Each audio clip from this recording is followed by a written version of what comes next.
काही कथा अशा असतात की त्या सुरू होत नाहीत, त्या हळूहळू हृदयात उतरतात. शब्दांमधून नाही तर श्वासांमधून पुढे सरकतात आणि ऐकणाऱ्याला शेवटी असा प्रश्न विचारायला भाग पाडतात, आपण आपल्या आईसाठी खरंच काय आहोत? विदर्भाच्या टोकाला वसलेल्या एका लहानशा गावात, जिथे मातीचा रंग माणसाच्या नशिबासारखा कोरडा असतो, तिथे शांता नावाची एक स्त्री राहत होती, जिला जगाने खूप लवकर समजावून दिलं होतं की आयुष्य म्हणजे स्वप्न नाही तर संघर्षांची मालिका असते. आणि त्या मालिकेत तिच्या वाट्याला आलेला प्रत्येक दिवस हा वेदनेनेच लिहिला गेलेला होता. शांताचं लग्न अवघ्या 20व्या वर्षी झालं होतं आणि तिच्या संसाराला फक्त 3 वर्ष होत नाहीत, तोच तिचा नवरा अचानक आजाराने वारला. आणि त्या एका क्षणात शांताच्या डोक्यावर विधवापणाचं ओझं, समाजाची नजर, लोकांचे प्रश्न आणि आयुष्यभराची जबाबदारी कोसळून पडली. तिच्या मांडीवर त्यावेळी फक्त 5 वर्षांचा अमोल होता. गालावर धूळ, पायात चप्पल नाही आणि डोळ्यात आईसाठी संपूर्ण जग. त्या दिवसापासून शांता केवळ जगत नव्हती, ती आपल्या मुलासाठी श्वास घेत होती. तिने अंगावरचे दागिने विकले, स्वतःचे कपडे फाटेपर्यंत वापरले, लोकांची भांडी घासली, शेतात मजुरी केली, उन्हात भाजली, पावसात भिजली, पण अमोलच्या शाळेची फी कधी ठकवली नाही. कारण तिला ठामपणे माहीत होतं, हा मुलगा या गरिबीतून बाहेर पडणार आहे. गावात लोक तिला वेडी म्हणायचे, शांते, एवढं कशाला कष्ट करतेस? मुलगा मोठा झाला की तुला विसरेल, कोणी म्हणायचं. शांता फक्त हसून म्हणायची, तो विसरेल की नाही माहीत नाही, पण मी आई आहे आणि आई कधीच हिशेब करत नाही. अमोल मोठा होत गेला आणि शांताचं शरीर वाकत गेलं. तिच्या पाठीवर सुरकुत्या नाही तर तिने जगलेल्या वर्षांची थकवा कोरला गेला होता. पण प्रत्येक रात्री झोपताना ती देवापुढे एकच प्रार्थना करायची, माझ्या लेकराला मोठं कर, माझं आयुष्य तू घे, पण त्याचं भविष्य उज्ज्वळ. शाळेत अमोल हुशार निघाला, शिक्षक त्याचं कौतुक करायचे. कॉलेजमध्ये गेल्यावर त्याचं नाव गावात चालू लागलं आणि एका दिवशी बातमी आली, अमोलला शहरात मोठ्या कंपनीत नोकरी मिळाली आहे. त्या दिवशी शांता देवासमोर बसून रडली, कारण आनंद आणि भीती दोन्ही एकाच वेळी तिच्या हृदयात उतरले होते. शांता त्या दिवशी फार वेळ देवासमोर बसून राहिली होती, कारण ज्या मुलासाठी तिने आपलं संपूर्ण आयुष्य खर्च केलं होतं, तो आज तिच्या नजरेसमोरून दूर जाणार होता. आणि आईला हे माहीत असतं की मुलगा मोठा होणं म्हणजे फक्त अभिमानाची गोष्ट नसते, तर ती एक वेदनादायक जाणीव असते. कारण मोठं होणं म्हणजे हळूहळू आईपासून दूर जाणं. अमोल शहरात जाणार होता त्या सकाळी घरात एक विचित्र शांतता होती, जणू भिंतीसुद्धा हळू आवाजात श्वास घेत होत्या. शांता पहाटेच उठली, तिने अंगण झाडलं, चुलीवर पाणी ठेवलं, देवापुढे दिवा लावला आणि अमोलसाठी त्याची आवडती भाजी केली. पण स्वयंपाक करताना तिचे हात थरथरत होते, कारण प्रत्येक पोळी बनवताना तिला वाटत होतं की हा शेवटचा सकाळचा स्वयंपाक आहे, जो ती आपल्या मुलासाठी करते आहे. अमोल तयार होऊन दारात उभा राहिला तेव्हा त्याच्या डोळ्यात स्वप्नांची चमक होती. हातात पिशवी, खांद्यावर जबाबदारी आणि मनात नवं आयुष्य उभं राहायला लागलं होतं. पण शांता त्याच्याकडे पाहत होती तेव्हा तिच्या डोळ्यात तेच लहान बाळ दिसत होतं, ज्याला तिने अंगावर घेऊन चालायला शिकवलं होतं. ती त्याच्या कपाळावर हात ठेवून फार हळू आवाजात म्हणाली, तू मोठा झालास रे, पण आईसाठी तू अजूनही तोच छोटा अमोल आहेस. आणि हे वाक्य तिच्या तोंडातून बाहेर येईपर्यंत तिच्या डोळ्यात पाणी भरून आलं होतं. अमोल हसत म्हणाला, आई, मी रोज फोन करीन, लवकरच तुला शहरात घेऊन जाईन, आपलं आयुष्य बदलणार आहे.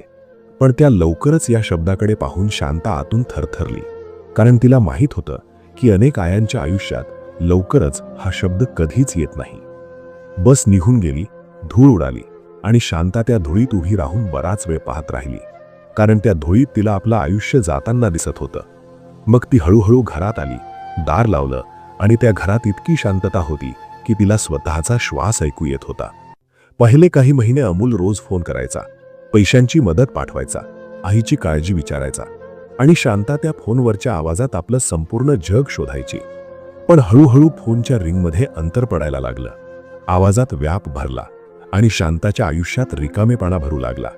ती दर संध्याकाळी दारात बसून रस्त्याकडे पाहायची, कारण आईसाठी रस्ता म्हणजे फक्त मातीचा मार्ग नसतो, तो मुलाच्या परतीची आशा असतो. आणि ती आशा दररोज थोडी थोडी थकू लागली होती. गावातले लोक म्हणायचे, शांते, तुझा मुलगा मोठा साहेब झाला, आता तुला कसली चिंता? पण शांता हळूच म्हणायची, तो साहेब झाला, पण माझ्याजवळ नाही. वर्ष सरली अमोल शहरात स्थिर झाला आणि एका दिवशी त्याने फोन करून सांगितलं की तो लग्न करणार आहे. त्या दिवशी शांताच्या छातीत एकाच वेळी आनंद आणि भीती दोन्ही उफाळून आले होते. कारण लग्न म्हणजे मुलाच्या आयुष्यात आईच्या जागेवर येणारी नवीन माणूस. लग्नाच्या दिवशी शांता साध्या साडीत उभी होती. तिच्या चेहऱ्यावर समाधान होतं, पण डोळ्यात भीती होती. कारण तिला माहीत होतं की आता अमोलच्या आयुष्यात तिचं स्थान हळूहळू मागे पडणार आहे. लग्नानंतर काही काळ अमोल गावात आला, बायकोला घेऊन, आणि शांता त्या दोघांकडे पाहत होती, जणू तिच्या आयुष्याचं स्वप्न पूर्ण झालं आहे. पण मनाच्या एका कोपऱ्यात तिला जाणवत होतं की आता तिच्या घरात ती पाहुणी होत चालली आहे. अमोल परत शहरात गेला आणि शांताचं घर पुन्हा रिकामं झालं. पण आता त्या घरात तिच्या वेदनेला साथ देणारी आठवण होती, अमोलची बायको. शांता दिवसेंदिवस जास्त एकटी होत चालली होती. तिचं शरीर थकत होतं, पाय दुखत होते, डोळे धुसर होत होते. पण तिने कधी तक्रार केली नाही, कारण आई कधीच आपल्या मुलाला ओझं व्हायचं नसतं. लग्नानंतर काही महिन्यांनी अमोलचं आयुष्य हळूहळू बदलत होतं. शहराच्या गजबजलेल्या रस्त्यांवर तो आता फक्त धावणारा तरुण राहिला नव्हता, तर जबाबदारीच्या ओझ्याखाली वाकलेला, सतत घड्याळाकडे पाहणारा आणि प्रत्येक कॉलमध्ये गणित मांडणारा माणूस बनला होता. त्याची पत्नी प्रिया सुशिक्षित, देखणी आणि स्वतःच्या मतावर ठाम असलेली होती. तिच्या चेहऱ्यावर आत्मविश्वास होता, डोळ्यात महत्वाकांक्षा होती, पण तिच्या मनात गाव, चाळ, माती आणि शांता यांच्याबद्दल कधीच माया नव्हती. तिला शहराचं आयुष्य आवडत होतं. मोठं घर, चांगली गाडी आणि उच्चभ्रू लोकांमध्ये उठबस हवी होती. पहिले काही दिवस प्रिया शांताशी नीट बोलायची. फोनवर कशी आहात आई विचारायची, पण त्या आवाजात प्रेम नव्हतं. तो फक्त सभ्यतेचा मुखवटा होता. एका संध्याकाळी अमोल ऑफिसमधून उशिरा घरी आला होता. तो थकलेला, डोळ्याखाली काळी वर्तुळं आणि मनात कामाचा ताण घेऊन आला होता. त्याने बूट काढले, सोफ्यावर बसला आणि पाण्याचा ग्लास घेतला. तेवढ्यात प्रिया त्याच्या समोर येऊन उभी राहिली. अमोल, आपल्याला एक निर्णय घ्यावा लागेल, ती शांतपणे ठाम आवाजात म्हणाली. अमोलने डोकं वर केलं. कसला निर्णय? प्रिया एक दीर्घ श्वास घेत म्हणाली. तुझी आई गावात एकटी राहते आणि तू दर महिन्याला पैसे पाठवतोस. यामुळे आपल्या भविष्यावर परिणाम होतोय. अमोल क्षणभर स्तब्ध झाला. त्याच्या मनात आईचा चेहरा आला. सकाळी लवकर उठणारी, चुलीवर भाकरी थापणारी आणि दर संध्याकाळी दारात बसून त्याची वाट पाहणारी शांता आली. तो शांतपणे म्हणाला, ती माझी आई आहे प्रिया, मी तिला कसं सोडू शकतो? प्रिया थोडी चिडून म्हणाली, मी तुला सोड म्हणत नाही, पण प्रत्येक वेळी पैसे पाठवणं, गावाला जाणं, या सगळ्यांमुळे आपलं आयुष्य मागे जात आहे. आपण स्वतःचा फ्लॅट घ्यायला हवा, गाडी घ्यायला हवी, भविष्य सुरक्षित करायला हवं. अमोलने कपाळावर हात ठेवला. त्याला अचानक जाणवलं की तो दोन दुनियांमध्ये अडकला आहे. एका बाजूला आईची माया, त्याग आणि आठवणी, आणि दुसऱ्या बाजूला पत्नीची महत्वाकांक्षा, शहराचं आयुष्य आणि स्वतःचं करिअर. त्या रात्री तो झोपला नाही. खिडकीतून येणाऱ्या शहराच्या दिव्यांकडे पाहत राहिला. मनात सतत एकच प्रश्न फिरत राहिला, मी कोणाचा आधी आहे, मुलगा की नवरा? दुसऱ्या दिवशी सकाळी अमोलने आईला फोन केला. शांता नेहमीप्रमाणे आनंदाने बोलली, बोल बाळा, कसा आहेस? अमोलचा आवाज जड झाला होता. तो काही सेकंद गप्प राहिला, मग म्हणाला, आई, तू कधी शहरात येशील का माझ्याकडे? शांताच्या हृदयाचा ठोका क्षणभर चुकला. तिला वाटलं कदाचित मुलाला तिची गरज आहे. ती हळू आवाजात म्हणाली, येणार आहे रे, पण गाव सोडून मन मानेल का? अमोलने खोल श्वास घेतला. नाही, मी तुला कायमस्वरूपी बोलवत नाही, फक्त काही दिवसांसाठी, पाहुणी म्हणून. पाहुणी हा शब्द शांतेच्या कानात काट्यासारखा टोचला. ज्या घरात तिने अमोलला जन्म दिला, वाढवलं, त्या मुलाच्या आयुष्यात ती आता फक्त पाहुणी राहणार होती. तरीही ती हसत म्हणाली, हो रे, मी येईन, तुला भेटायलाच हवा. फोन ठेवताच तिच्या डोळ्यात पाणी आलं, पण तिने ते पुसलं, कारण आई कधीच आपल्या दुःखाचं ओझं मुलावर टाकत नाही. शहरात आल्यावर शांतेला अमोलचं नवं आयुष्य पाहून धक्का बसला. मोठं फ्लॅट, महागडी फर्निचर, भिंतींवर सुंदर पेंटिंग्स, पण त्या घरात ऊब नव्हती, जशी तिच्या जुन्या चाळीत होती. प्रिया तिला औपचारिकपणे भेटली. या आई, बसा, म्हणाली, पण स्वतः स्वयंपाकघरात निघून गेली. अमोल ऑफिसला गेला आणि शांता दिवसभर त्या मोठ्या घरात एकटीच फिरत राहिली. ती खिडकीजवळ जाऊन बाहेर पाहत होती. तिला स्वतःचं गाव, चाळ, माती आठवत होती. संध्याकाळी अमोल परत आला. तो थकलेला होता, पण त्याच्या चेहऱ्यावर आनंद होता, कारण आई त्याच्या घरात होती. जेवणाच्या वेळी प्रिया म्हणाली, आई, तुम्ही इकडेच राहिलात तर बरं होईल. गावात एकटं राहणं कठीण आहे. शांता क्षणभर गप्प राहिली. तिला वाटलं कदाचित प्रिया मनापासून बोलतीये. पण लगेचच प्रिया पुढे म्हणाली, पण एक गोष्ट आहे, इथे घर छोटं आहे, म्हणजे तुमच्यासाठी वेगळी खोली नाही. त्या एका वाक्याने शांताचं मन तुटलं. तिला समजलं तिला राहू द्यायचं होतं, पण घरात जागा नव्हती. अमोलने लगेच म्हटलं, असं काही नाही, आई माझ्यासोबत राहील. प्रिया शांतपणे पण तीक्ष्ण आवाजात म्हणाली, ठीक आहे, पण मग आपलं प्रायव्हसीचं काय? शांता सगळं ऐकत होती. ती काहीच बोलली नाही. तिने फक्त जेवणाचा घास घेतला आणि हळूच म्हणाली, मला गावच बरं आहे बाळा. दुसऱ्या दिवशी सकाळी शांता अमोलला म्हणाली, मला परत जायचं आहे. अमोल घाबरला. का आई, तू तर आत्ताच आली आहेस. शांता हसून म्हणाली, माझं मोहन इथे लागत नाही रे. गावात माझं अंगण, माझी तुळस, माझा देव सगळं आहे. पण तिच्या मनात खरा विचार वेगळाच होता. तिला जाणवलं होतं की आता अमोलचं आयुष्य वेगळं झालं आहे आणि ती त्यात अडथळा बनू इच्छित नव्हती. गावी परत गेल्यावर शांता पुन्हा एकटी झाली. रात्री दिवा लावून देवासमोर बसायची. अमोलच्या फोटोसमोर हात जोडायची आणि म्हणायची, देवा, माझ्या मुलाला सुखी ठेव. महिने उलटले. अमोलचा फोन आता आठवड्यातून एकदा, मग महिन्यातून एकदा आणि हळूहळू फक्त सणासुदीला येऊ लागला. शांताचं शरीर थकत चाललं होतं. तिला चालताना दम लागायचा, पाय सुजायचे, डोळ्यांची दृष्टी कमजोर होत चालली होती. एका रात्री तिला छातीत तीव्र वेदना झाल्या. ती एकटीच जमिनीवर पडली होती. कोणीही जवळ नव्हतं, कोणीही फोन उचलणार नव्हतं. तिने कष्टाने हात पुढे करून फोन उचलला. अमोलचा नंबर डायल केला, पण कॉल गेला नाही. दुसऱ्या दिवशी शेजारच्या बाईंनी तिला रुग्णालयात नेला. डॉक्टरांनी सांगितलं तिला तात्काळ ऑपरेशन करावं लागेल. गावातल्या लोकांनी अमोलला फोन केला. अमोल घाबरून म्हणाला, मी लगेच येतो. पण प्रिया म्हणाली, आज ऑफिसमध्ये महत्त्वाची मीटिंग आहे, तू आत्ता जाऊ शकत नाही. अमोल गोंधळला. एकीकडे आईचा जीव धोक्यात, दुसरीकडे नोकरी आणि पत्नीचा दबाव. तो थांबला आणि हा थांबलेला क्षण त्याच्या आयुष्याचा सर्वात मोठा पश्चाताप ठरणार होता. त्या दिवशी संध्याकाळी ऑपरेशन थिएटरमधून डॉक्टर बाहेर आले. त्यांच्या चेहऱ्यावर गंभीर भाव होते. शेजारच्या बाईंनी थरथरत विचारलं, डॉक्टर साहेब, शांता कशी आहे? डॉक्टरांनी दीर्घ श्वास घेतला आणि शांतपणे म्हणाले, आम्ही प्रयत्न केला, पण तिला वाचवू शकलो नाही. त्याच क्षणी गावातली हवा जणू थांबली. तुळशीसमोरचा दिवा विझला. शांतेचा श्वास कायमचा थांबला. अमोलला ही बातमी रात्री उशिरा कळली. तो वेड्यासारखा धावत गावाकडे निघाला, पण तो पोहोचेपर्यंत उशीर झाला होता. दारात येताच त्याने पाहिलं, आईचं देह पांढऱ्या कापडात गुंडाळलेलं होतं आणि तो जमिनीवर कोसळला. तो रडत ओरडत म्हणाला, आई, मला माफ कर, मी आलो नाही. पण आता खूप उशीर झाला होता. गावातली रात्र भयान शांत होती. आकाशात चंद्र धुसर दिसत होता. तुळशीसमोरचा दिवा मंदपणे तेवत होता आणि शांतेच्या घरात आता फक्त आठवणींचे आवाज घुमत होते.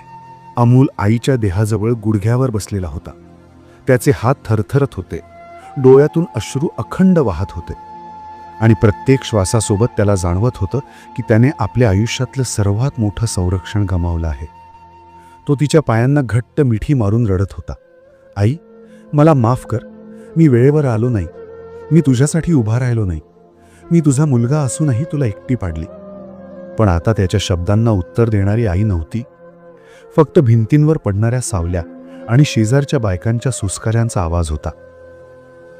अंत्यसंस्काराची तयारी सुरू झाली. गावातले लोक जमा झाले. कुणी फुलं आणली, कुणी पाणी, कुणी तुळशीची पानं. पण अमोल त्या गर्दीत असूनही पूर्णपणे एकटा वाटत होता. तो एकटक आईच्या चेहऱ्याकडे पाहत होता. तोच चेहरा ज्याने त्याला पहिल्यांदा हसवले, पहिल्यांदा चालायला शिकवलं, पहिल्यांदा शाळेत पाठवलं आणि ज्याच्यासाठी त्याने परदेशात जाऊन स्वतःचं तारुण्य जाळलं होतं. अंत्यसंस्कार झाल्यानंतर सगळे लोक निघून गेले. गावात पुन्हा शांतता पसरली. फक्त अमोल, शेजारच्या 2 बायका आणि शांतेचं रिकामं घर उरलं. अमोल आईच्या खोलीत बसलेला होता. ते जुनं लाकडी कपाट, भिंतीवरचा देव्हारा, तुळशीसमोरची छोटीशी चूल आणि एका कोपऱ्यात ठेवलेली जुनी लोखंडी पेटी, सगळं तसंच होतं. पण त्या घरातून आई हा आवाज कायमचा हरवला होता. तो कपाट उघडून आईचे जुने कपडे पाहू लागला.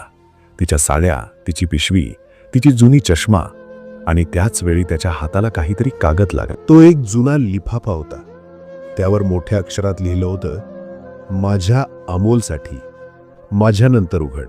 अमोलचे हात थरथरले. त्याच्या छातीत धडधड वाढली. त्याने घाईघाईने लिफाफा फाडला आणि आतून एक पान बाहेर आलं. आईचं शेवटचं पत्र, माझ्या अमोलला.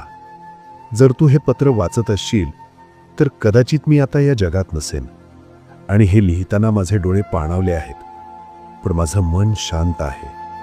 कारण आई आपल्या मुलाला कधीच अंधारात ठेवत नाही. अमोल, तू माझा बाळ आहेस, माझं स्वप्न आहेस, माझी शक्ती आहेस, पण तू माझं ओझं कधीच नव्हतास. मी तुला कधीही माझ्यासाठी थांबायला सांगितलं नाही, कारण आईचं प्रेम नेहमी मुक्त करणारं असतं, जखडून ठेवणारं नसतं. मला माहीत होतं की तू शहरात मोठा होशील, नवं आयुष्य घडवशील, नवी स्वप्न पाहशील, आणि कदाचित माझी गरज कमी होईल, पण मी कधीच तक्रार केली नाही. मला फक्त एकच दुःख होतं की तू माझ्यापासून दूर गेला होतास. पण त्याहीपेक्षा मोठं दुःख हे होतं की तू स्वतःपासून दूर जात होतास. मी तुला कधीही प्रियाविरोधात उभं राहायला सांगितलं नाही, कारण पत्नीचं स्थानही पवित्र असतं. पण मला एवढंच वाटत होतं की तू निर्णय घेताना फक्त लोकांच्या अपेक्षा नाही, तर तुझं मनही ऐकावंस. मी तुला अडथळा व्हायचं नव्हतं, म्हणून मी शहरात कायमस्वरूपी यायला नकार दिला. कारण मला माहीत होतं, जिथे जागा नाही तिथे आईही ओझं ठरते. माझं शरीर थकत चाललं होतं, पण माझं प्रेम कधीच थकलं नाही. आणि आज मी गेली तरी मी तुझ्या सोबतच राहीन, तुझ्या आठवणीत, तुझ्या निर्णयात, तुझ्या मार्गात. अमोल, माझं एकच मागणं आहे, तू आयुष्यात कोणताही निर्णय घेताना फक्त पैशांचा विचार करू नकोस, फक्त लोकांचा विचार करू नकोस, तर तुझ्या हृदयाचा आवाज ऐक. आणि जर कधी तुला वाटलं की तू चुकलास तर परत यायला उशीर करू नकोस, कारण आई कधीच आपल्या मुलावर रागावत नाही. तुझी आई, शांता. पत्र संपलं आणि अमोल जमिनीवर कोसळला. त्याला जाणवलं तो आईला हरवून बसला होता, फक्त वेळेच्या उशिरामुळे नाही, तर त्याच्या स्वतःच्या निर्णयांमुळे.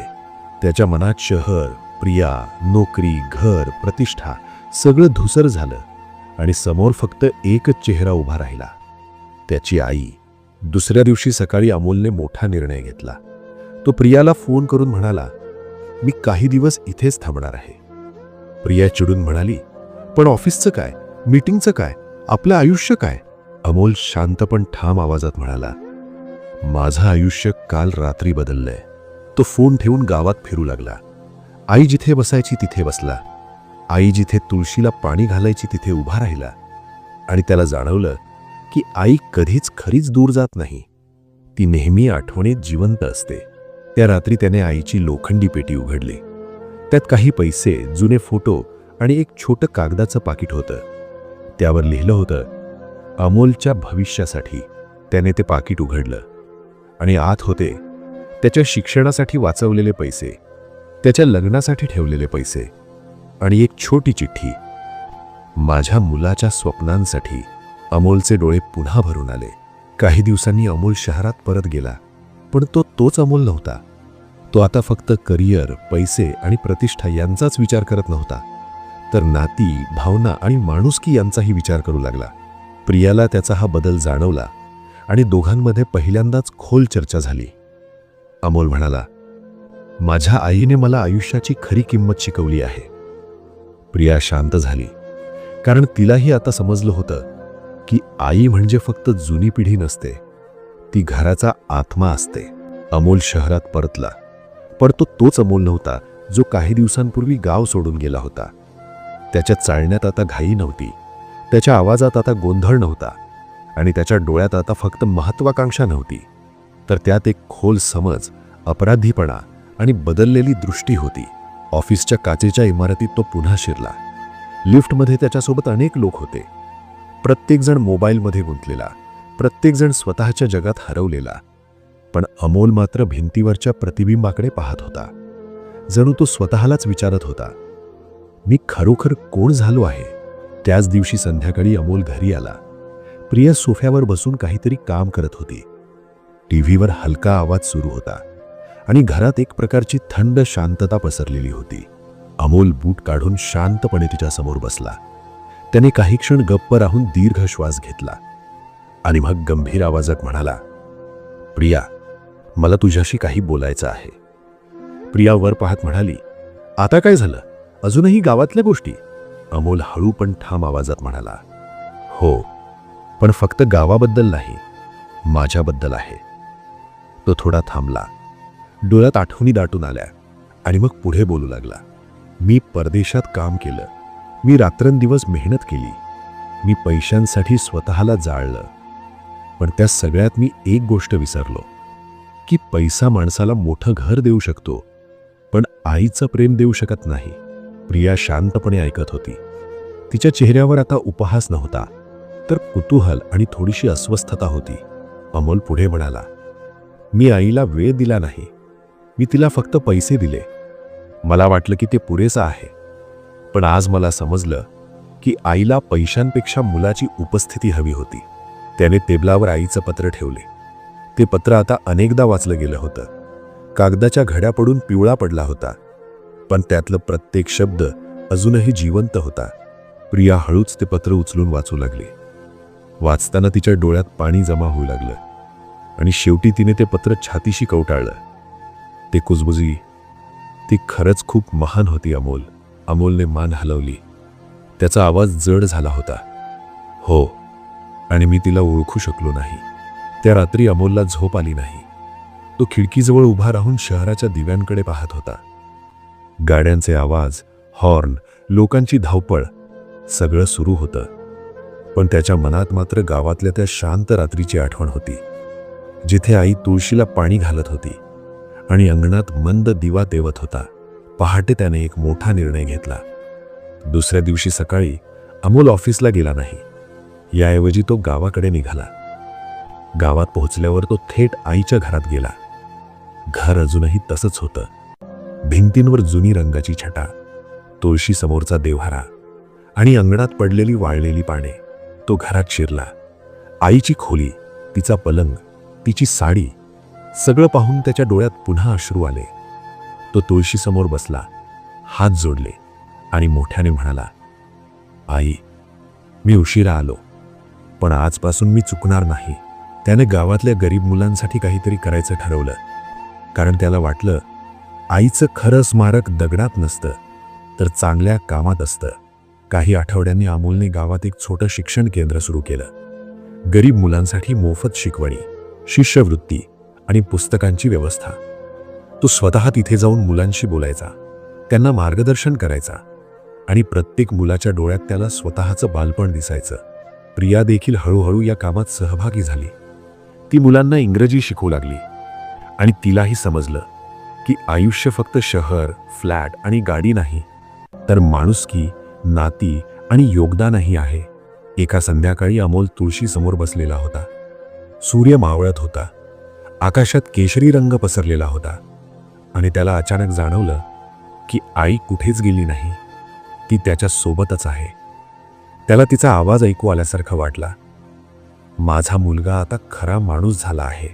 त्याच्या चेहऱ्यावर हलकं हसू उमललं आणि त्याने शांतपणे डोळे मिटले.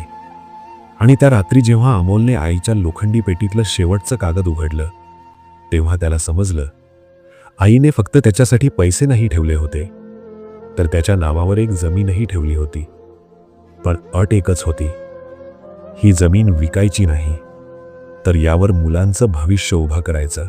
त्या एका कागदाने अमोलचं आयुष्य कायमचं बदललं.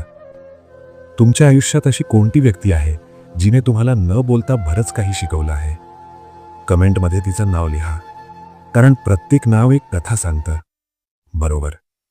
जर ही कथा तुमच्या मनाला भेटली असेल तर व्हिडिओला लाईक करा, मराठी इन्स्पायर झोन चॅनलला सबस्क्राईब करा आणि ही कथा त्या व्यक्तीपर्यंत शेअर करा ज्याला आज थोड्या आशेची गरज आहे.